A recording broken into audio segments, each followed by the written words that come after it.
রাতে কলা খেলে কি হয়? আপনি কি রাতে কলা খান?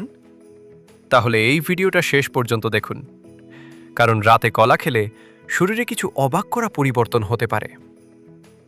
কলা খুব পরিচিত ও পুষ্টিকর একটি ফল, কিন্তু রাতে খাওয়া ভালো নাকি খারাপ এটা অনেকেই জানেন না।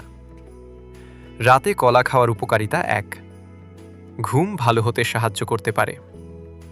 কলায় ম্যাগনেসিয়াম ও পটাশিয়াম থাকে, যা শরীরকে কিছুটা রিল্যাক্স করতে সাহায্য করতে পারে।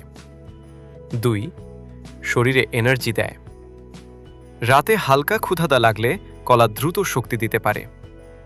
3, হজমে সাহায্য করতে পারে। কলায় ফাইবার থাকে, যা হজমের জন্য উপকারী হতে পারে।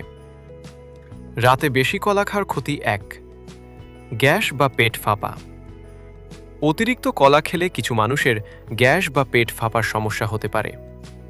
2, ডায়াবেটিস রোগীদের সতর্কতা। কলায় প্রাকৃতিক চিনি থাকে, তাই ডায়াবেটিস রোগীদের পরিমাণ বুঝে খাওয়া উচিত। 3, ঠান্ডা লাগার অনুভূতি। কিছু মানুষের ক্ষেত্রে রাতে কলা খেলে ঠান্ডা বা কাশি বাড়তে পারে। সঠিক নিয়ম: রাতে একটা কলা পরিমিত পরিমাণে খাওয়া ভালো, তবে অতিরিক্ত খাওয়া এড়িয়ে চলুন। এমন আরও স্বাস্থ্য টিপস পেতে গ্রিন ডগ বাংলা চ্যানেলটি সাবস্ক্রাইব করুন। ধন্যবাদ।